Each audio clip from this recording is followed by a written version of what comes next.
say that while we have a recommendation clearly recommending masking in the general public in specific situations, but quite many of these situations, while we recommend this, the evidence is only limited and inconsistent at this point in time for masking of healthy people in the community to prevent infection with SARS-CoV-2 in particular, but also with other respiratory viruses. And in face of this limited evidence and the recommendations, you can see on this slide, a very recent update of the map related to two regions, Europe and the Americas, showing that they have very different approaches. In Europe, the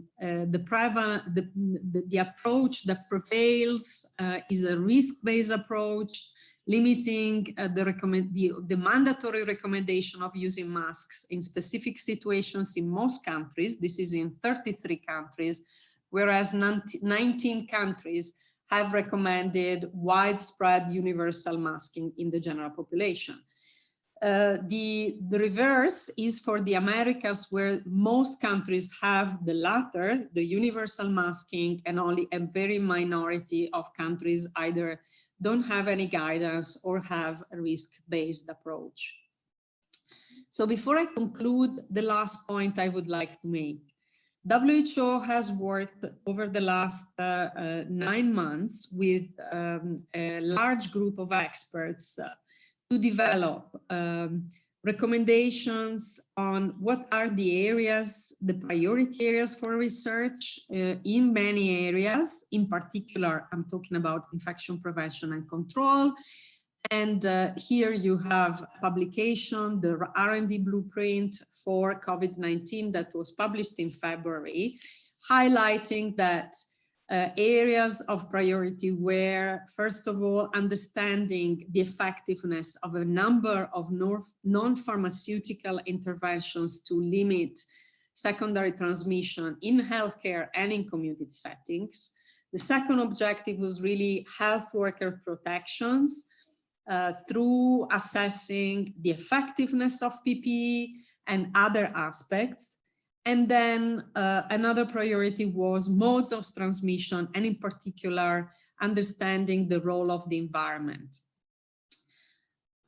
More recently, in July, we reconsulted the same experts and gathered from them advice on, again, the priorities for IPC research, which are displayed in this slide. I don't have time to go into the details, but I want to highlight that it was pointed out that we in Taiwan, and 1 month after the first case of the COVID-19 case in Wuhan, the Central Epidemic Command Center, so-called CECC, was established to coordinate the inter-ministerial responses. During the early stage of the pandemic, press conference by the CECC were conducted at least once a day to present the timely information on the extent of the spread of COVID-19 in Taiwan and announce the update policy and the measures. So this slide is just one of the series of slides recording the daily and important events by Taiwan CDC during this pandemic.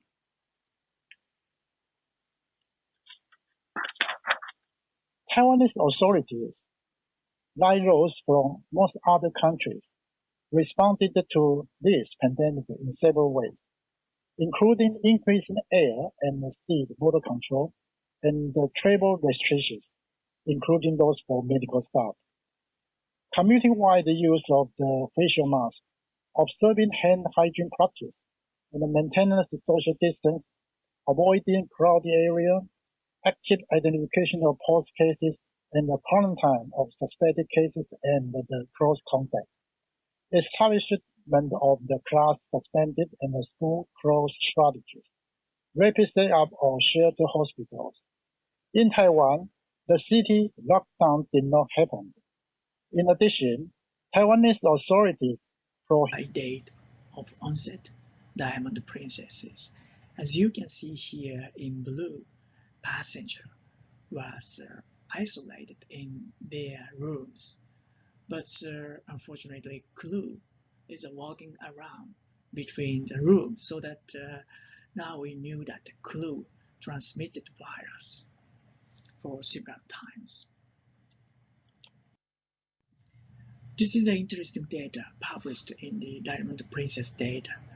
As you can see here, PCR positive 104 cases, no symptom were 43 cases, and moderate is 41, and severe cases 20. As you can see here, 33 cases out of 43 no symptom cases is no change in the no symptom. I mean that 10 cases changed to symptomatic. And also the 17 of 33 cases, I mean that the 52% of the no symptom cases showed abnormal CT finding like gram-BLAST/C here. Yes, we declare the emergency call April 7, but this is just a request and instruction, not order or lockdown, because of to minimize economic impact. This is a change of daily PCR testing number and positive rate. As you can see here, March and April, the beginning of March, the number of testing, PCR testing is around 1,000 daily, very small number. But then after that, it's a growing number. You can see here, positive rate of PCR is higher and higher, and then going down. We had a very difficult situation in performing the PCR testing in Japan. But now change the situation. One of the reasons is the introduction of the new strategy, a novel strategy for SARS coronavirus through mass screening using quantitative antigen testing of saliva. As you can see here left, that this is the data of the PCR positive and PCR negative. As you can see here, PCR positive sample, higher concentration of antigen were detected. In contrast, PCR negative is a lower concentration of the antigens. As you can see here, CT value and antigen concentration, higher CT value, that's mean the lower copy of the number of the virus is a lower concentration of antigens. It's quite nicely correlated with each other. And also that immunochromatographic method became available. As you can see here, the data around 25 picogram per ml of antigen showed positive in the immunochromatographic method. This method is easy to perform, and we can know not only the COVID-19, but also that by using the same sample, influenza, we can know the results so that to differentiate the COVID-19 or influenza. And first, we started from the nasopharyngeal swab. But as we know, it is difficult sometimes dangerous to take sample. But now that became available, nasal specimen and saliva is available. I think that's a game changer for the outpatient setting. This is an approved method and a specimen for COVID-19 in Japan. As you can see here, PCR testing, we can use nasopharyngeal, nasal, and saliva. And also that we can use that for sensitive antigen detection test, nasopharyngeal, nasal, the saliva. And also the simple immunochromatographic antigen detection method, we can use nasopharyngeal, nasal. And also the asymptomatic patient, we can use nasal. Molecular-based diagnostics for SARS-CoV-2. And the use of genomics has allowed ongoing comparisons of the primers and probes against circulating lineages to make sure that our diagnostics remain first class. One of the key activities has been the use of genomics for understanding transmission of the virus. And this is including local versus global phylogenetics and transmission dynamics, understanding importation versus local transmission of strains, and then identifying clusters and outbreaks, as well as nosocomial transmission, which is particularly where my laboratory has been working and the area that I'll focus on primarily. In addition, there can be really important clinical questions addressed through the use of genomics, such as whether a new positive diagnostic test may represent persistence of infection versus reinfection, and we're getting increasing experience using the genomics in this way. And there's also opportunities over time to look at whether specific viral mutations may be linked to particular disease phenotypes or outcomes. Obviously, there's huge interest in the development of vaccines and the vaccine targets in the virus, and particularly around whether mutations that are emerging in the spike protein may have some impact on vaccine efficacy. And there's obviously a lot of work that's going to go into understanding the emergence and spread of potential mutants that may have some impact on vaccine efficacy. Before I talk about the Australian perspective, just to highlight how comprehensive and enormous the global efforts are in using genomics to understand SARS-CoV-2. On this slide, I've just got a couple of examples here, one of which is from the COG consortium in the UK, which has brought together a large number of partners to do a very comprehensive sequencing within the United Kingdom. And I believe they recently completed their 100,000th SARS-CoV-2 genome. The other example I've got here is from a public database called GISAID, where there's been global sharing, and you can see the representation on the map of the sequences of SARS-CoV-2 from around the world, which has really allowed important insights into virus spread and evolution to be through SARS-CoV-2 genome sequencing and clustering over time. And then the proportion of cases is represented by the size of the circle, and the mode of acquisition is highlighted in the colors, as you can see here. And what we saw in this first wave was a very large number of genomic clusters. And so we were seeing what represented multiple introductions from returned travelers from overseas. And this really represented the global, I have not shown it here, but it really represented the global diversity of SARS-CoV-2 at the time. Interestingly, though, most of these clusters were short-lived and essentially dead-end clusters, such that new cases were not being detected within these clusters over time. As I mentioned, we were initially very interested to see whether our genomic clustering correlated well with the epidemiological data.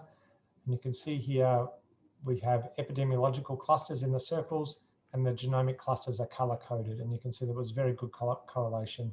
And so the genomic clusters were well supported by epidemiological data, providing reassurances that our genomic clustering was accurate, despite the fact that there's very little variability in the SARS-CoV-2 genome to date. The other thing we were able to do with the data was to look at the impact of the public health interventions. That was restrictions in return travellers, the need for mandatory 14-day quarantine for returned overseas travellers, and then the implementation of a number of staged restrictions. And using phylogenomics, we could look at the genomic interpretation of the reproductive number. And you can see here from early in the pandemic, from late February, early March, the reproductive number was up close to 1.75. And then after the implementation of these restrictions, it was well below 1. And this really supported the effectiveness of these implementations and mapped well to what was being seen with the epidemiological data. So that was what had happened in the first wave. So what's the explanation for this second wave?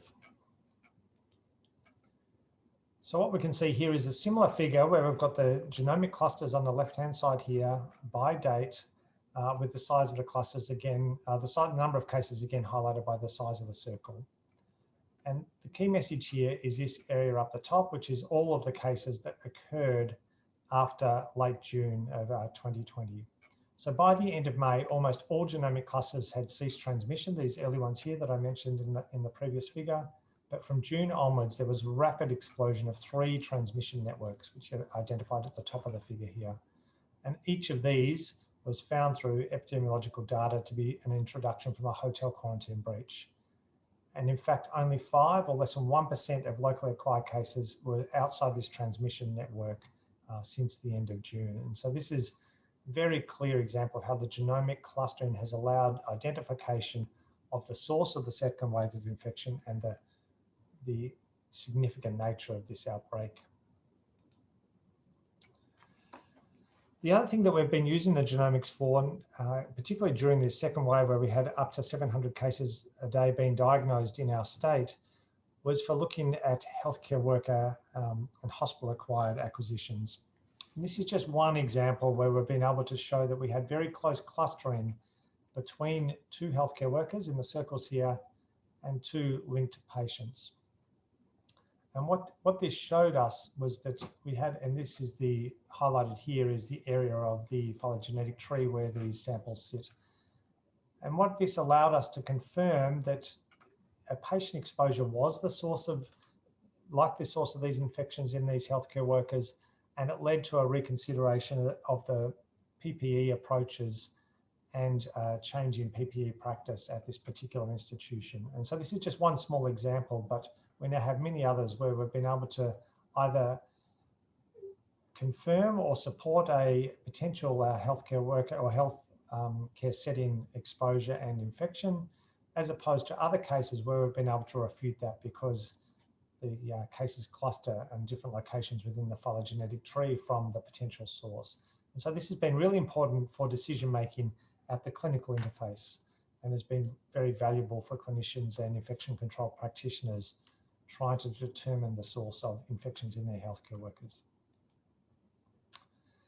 So just to summarise in some of the key examples of the utility of genomics at the public health interface for SARS-CoV-2, one of the major things that we were able to demonstrate, which I highlighted during the talk, was that there was no ongoing transmission shortly post implementation of restrictions during the first wave of infection. And this was very valuable to the public health unit to know that those public interventions were effective.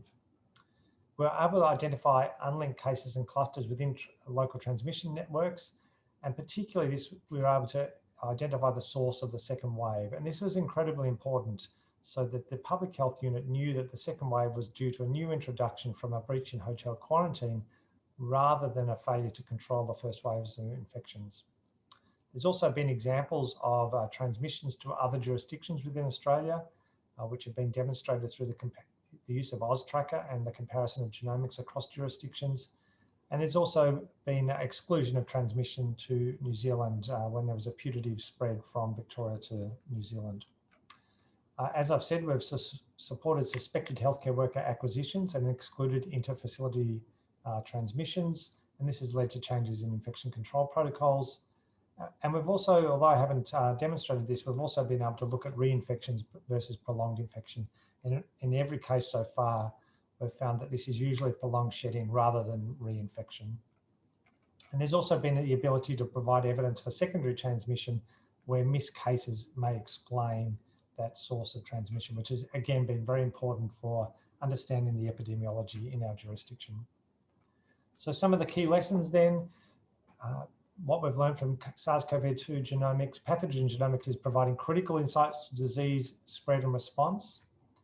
There's need for, we actually need public health genomic structures in place to permit this rapid response. It wouldn't have been possible to do this without the public health pathogen genomics program already in place. It's very important to have established data governance and sharing processes. And it's more about just sharing the sequence data, it's also the critical metadata. I guess what we've really learned, and this has been critical, is that public health agencies need their information within hours and days, not weeks. And this is an issue for prioritisation when case numbers are high. And when we're having 700 cases a day, there was a real need to strategically prioritise the cases that needed to be sequenced early to inform public health responses. If you're going to use this at the public... infections. Dr. Deepak.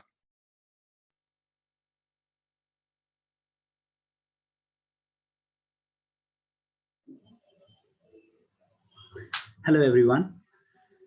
It is a pleasure to be sharing my experience with all of you across the globe. And I would like to thank International Society of Antimicrobial Chemotherapy for giving me this opportunity. For initial few minutes, I shall be discussing the scenario of COVID pandemic in India. And then I'll be taking you through a series of case minutes where we have seen co-infections along with COVID. The first case in India was reported on 30th of January in 2020. And after that, we saw a rapid increase in cases. In fact, lockdown was enforced on 24th of March, which lasted in its full form till 31st of May. And then unlock began in phases from 1st of June. The current situation is that there are more than 8.5 million cases that have occurred in the country.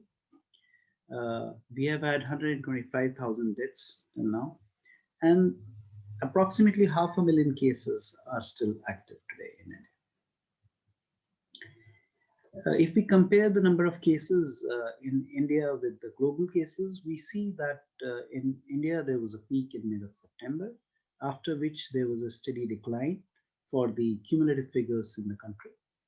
However, this is not reflected for individual regions, like in the national capital, Delhi, where we saw that there was a peak in June and there was another peak in mid of September, and now the cases are rising rapidly in this region. These graphs show the deaths that have occurred. If we compare with the global cases, which is shown in the top panel, we see that the number of deaths have remained stable and have fortunately not risen with the graph of the cases, but still there are significant number of cases who are dying. And in spite of our improved understanding of the disease, there are many things which we do not know, and it might be the COVID co-infections which are contributing to these deaths significantly. So now let us look at the co-infections that may occur with the SARS-CoV-2 infection. I would be taking you through a series of cases, and let's see what are the risk factors for co-infections. So we know that there are certain obvious risk factors for patients who are getting hospitalized or are receiving mechanical ventilation as they become more susceptible to nosocomial organisms. Then these are the patients who are mostly receiving steroids and tocilizumab for their role, which has been proven to a certain extent in the management of COVID-19. And these patients also receive broad spectrum antibiotics. We know that there is an immune dysregulation that occurs in COVID, and which may lead to immune exhaustion. And there is an epithelial damage which provides an entry to these organisms. At the beginning of the pandemic, it was expected that the patients with severe COVID-19 would develop superinfections, especially with the nosocomial bacteria and aspergillus. And we were expecting their antimicrobial patterns or the resistance patterns to be similar to what the local trends. And as expected, broad spectrum antimicrobial usage is there, as many times we do not know what are the offending agents. If we look at this study, which shows that the rate of secondary infections is very high, we see that in severe cases, it may range from 5 to 27%, while in those who are admitted to ICUs, the range may be from 13.5 to 44%. But it is extremely high in people who are dying, which is 50 to almost 100%. So that means that these superinfections are contributing in a significant manner to the deaths that are occurring because of COVID. The variation that we are seeing in these figures may be because of the different level of care, the level of infection control practices that are seen, or the way the study was designed. So let us look at the first case, which is that of a 40-year-old male who's a driver by occupation and presented to us with 15 days of illness. He was having a saturation of 88% with uncontrolled blood sugar. So from day 1 to day 8, he was on high flow oxygen with a non-invasive ventilation. His blood sugar needed high doses of insulin for control. In second week of hospitalization, he started recovering with supportive management. And on day 14, he was RT-PCR negative. He was maintaining his oxygen saturation and he was about to be discharged, but then he developed high-grade fever. So although his saturation was 95% on room air, he was having dyspnea and he was having high-grade fever. This discrepancy made us think that we must look at factors beyond COVID. And we evaluated him thoroughly. His procal was 0.09, his ferritin was 940. And eventually we found that he was having a sputum for AFP that was, his sputum was positive for AFP.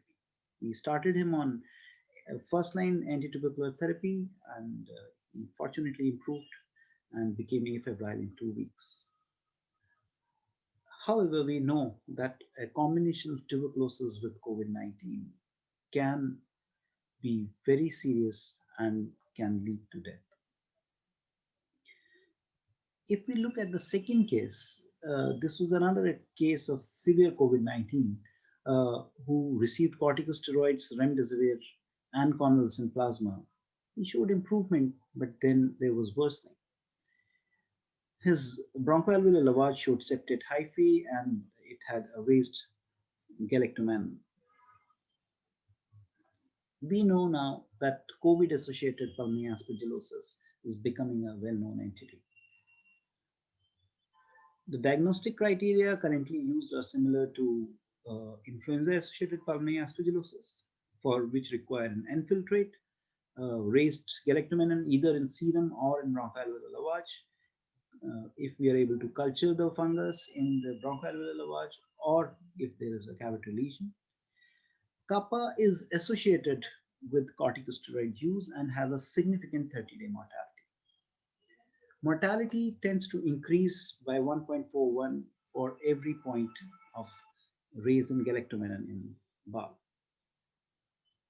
Another interesting thing that is seen with kappa is that Aspergillus fumigatus itself leads to increased IL-6 production. And it may be contributing to the high level of IL-6 in COVID patients. So use of tocilizumab in such a patients can lead to worsening of kappa. To circumvent this, we may need to measure serum galactomannan or we may need to give antifungal prophylaxis. But we know that with surety things are not known, either for diagnosis of kappa or for prophylaxis and treatment, and in fact, even about immunology or host factors. So as has been very presented in this paper. My next case is about a 64-year-old gentleman who needed mechanical ventilation along with tocilizumab for a raised IL-6. He showed improvement initially, but then he worsened and developed MODS. His blood culture grew vancomycin-resistant enterococcus, for which he was treated with daptomycin, and his central venous line was removed, which was considered to be the offending agent.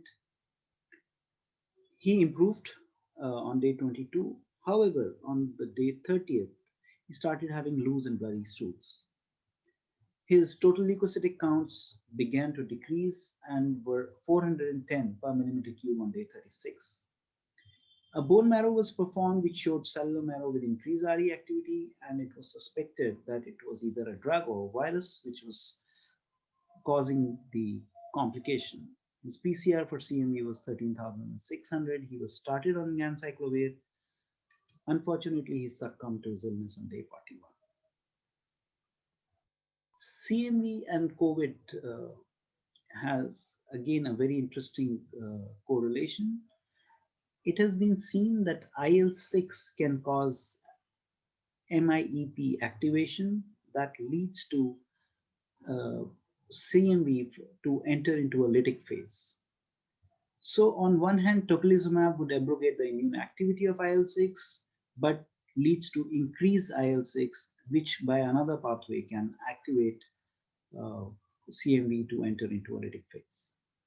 So this is a scenario where one viral infection is making reactivation of cytomegalovirus. We know that cytomegalovirus co-infection has been reported in few other case reports, mostly involving gastrointestinal. So the next case is about a 50-year-old gentleman who had a moderate COVID. He received steroids, tocilizumab, did well, was discharged, but then came back 1 week after recovering with a high-grade fever. He had an interesting history that he was having nodulopapular lesions on his trunk, which during this phase of fever started to increase and involved his face. We evaluated him and did a biopsy of skin lesions from trunk and face and did a bone marrow aspirate. And all of them showed a histoplasma with granulomatous reaction. His urinary antigen for histoplasma was positive. The patient responded to liposomal lymphotransfusion B. So here, this was a case where an existing cutaneous histoplasmosis was flared up because of the disease associated with COVID. And we know that there has been another case report of histoplasmosis, but that was in a patient with HIV/AIDS. Our patient did not have an HIV. My last case is about a patient who received steroids and tocilizumab for his COVID. He improved, discharged, and continued to have dyspnea on exertion, which is not surprising in a COVID patient. However, his X-ray was suggestive of pneumothorax along with ground glass opacities. His LDH was very high, and we considered that he might be having a pneumocystis cerevisiae. However, we could not follow him up further as he was lost to follow-up. And we know that pneumocystis cerevisiae has been reported in other COVID-19 patients, especially in HIV. So we see that we have seen 5 different cases where different organisms which were either present already as colonizers in the body, and they cause significant diseases in these individuals who suffered from COVID. So to summarize, I would like to say that we should have a high index of suspicion for bacterial, mycobacterial, fungal, and viral infections in these patients who are having unexplained worsening or are non-responders. These infections can present simultaneously or may present weeks later. As we know that there are many confounding factors that may make it difficult to diagnose and manage these cases. We do not fully understand the immunopathogenic factors that favor certain organisms. And before administering immunosuppressive therapy, we should keep in mind that there might be latent infections in these people. To address this, we need to develop new algorithms, and so that more standard care can be provided and a quick decision can be made. Thank you very much for your patient listening. Have a good day. Dr. Deepak, thank you very much for that very interesting slant on COVID co-infections. I'm now going to pass on to the next speaker, who is also going to take over from me as moderator of the second half of the symposium. And the next speaker is Professor Serhat, his assessment of COVID in Turkey. Thank you. Thank you very much, dear Matthew. All colleagues from all over the world, good morning, good afternoon, good evening. We, as the ISAC Society, we are very glad to run a meeting like that. And so far we heard very successful and marvelous presentations. And I would like to go on with the situation in Turkey. Turkey, we are 83 million people, and the median age is about 31.5, a young country. But although we are young, as you see here the numbers, we have 450,000 confirmed cases, and so far more than 12,000 deaths because of this infection. And all the other countries, Turkey is doing his best to fight against that. Participating in this ISAC webinar around the world. I was asked to speak about COVID-19 in Lebanon and the Arab countries briefly, and then speak on the personal protective equipment.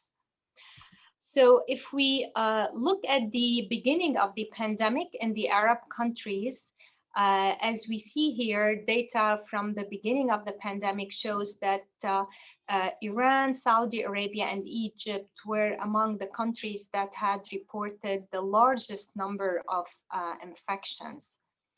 This is a more updated slide looking at three different things. In yellow, the active cases, in red, the death, and in green, the recovered cases in terms of percentages. And as we see, there's a wide variability among countries in the Arab world. I'd like to point your attention, for example, to Yemen, where the mortality was much higher than the rest of the Arab countries, 29.2%. This is very likely related to the low number of testing in this country for the reasons we all know. Another country that has also reported a high percentage of mortality is Sudan, for example. And if we compare and contrast with data from Lebanon, for example, where we have low mortality here, as well as Jordan and Saudi Arabia. This is the number of the confirmed death. This is by November, mid-November of this year. As we see, the largest number of deaths were reported from Iraq, followed by Egypt, Saudi Arabia, Morocco, and Tunisia.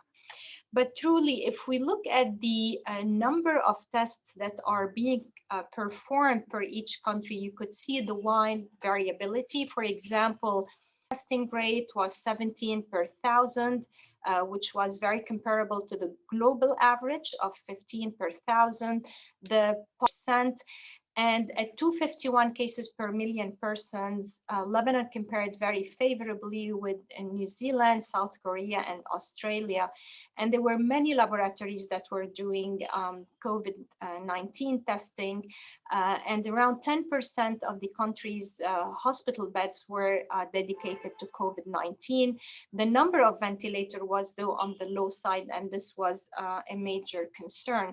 And actually, there was a report in the Washington Post in April saying Lebanon is in a big mess, but on coronavirus, it's doing something right. The frontline healthcare workers had an adjusted hazard ratio of 3.40 for reporting a positivity test. And the rates were the highest among healthcare workers who reused PPE or those who had inadequate access to PPE. In a recent survey done by Hagan Erdem from Turkey, where they looked at infections among healthcare workers in 37 countries, the median of healthcare workers' death per 100,000 population was 0.05, but as you see, it ranged from 0.01 to 0.9. And these are images from the Pharos, the Alpha Omega Alpha journal, showing images of the damage that the PPE can create to healthcare workers. Now, I will not speak in details about the transmission routes of COVID-19. I believe Professor Bell will talk about this in his presentation. But as we know, the majority are mostly concerned about droplet versus aerosol transmission when there is an aerosol producing procedure. The types of PPEs that are used in healthcare setting, the glove, as I said, particularly in patients in the ICU, who, you never know when you need to intubate or you need to give them inhaler treatment or BiPAP or CPAP. An alternative that is recommended is to use a face mask when the N95 or FPPs are not available. But it's also very important to use the language that the employees can understand. All employees, for example, in my center, we made up brochures for how to use the PPE with the translation in the Arabic language, because there are some of the employees, such as the housekeepers and others, who do not read English. So we really need to make it accessible and understandable by all hospital employees. Now, as we know, there has been a lot of debate whether we can use surgical masks versus 90,000 persons could die from COVID-19 in Africa. And they had good reasons to worry. Though sub-Saharan Africa accounts for 1% of the world's population, it accounts for 24% of the total global disease burden and less than 1% of the global health expenditure. There are issues of inadequate supplies and equipment for health. There are major human resource gaps for health. Only 30% of the population have access to primary health care. There's a high rate of out-of-pocket expenditure for health. And there's very poor health-seeking habits. Part of this are trust issues with healthcare.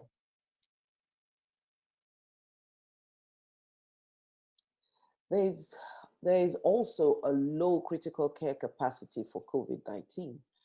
Analysis of the number of hospital beds, physicians, ICU beds, ventilators, and physicians, anesthesia providers, and non-physician anesthesia providers show that in all cases, the region is not doing too well. There are less than 300 beds per 100,000 population, with the best cases coming from Southern and Northern Africa. But this is probably the best scenario. When you get to ICU beds, it becomes really dire. Nowhere in Africa is it up to 10 per 100,000 population. Ventilators, even much worse. Physician anesthesia providers are available in Southern and Northern Africa, but very little or even negative in West Africa. But Africa somehow defied the gloomy predictions. If you look at the deaths per 100,000 population, I looked at the top 10, the rest of the world, and you look, so the top 9 in the rest of the world, and then the top 9 in Africa. The difference is stark. Belgium with 125 per 100,000 population. And in South Africa, which has the highest rate, is only 34.97 per 100,000 population. And it goes down like that. By the time you're getting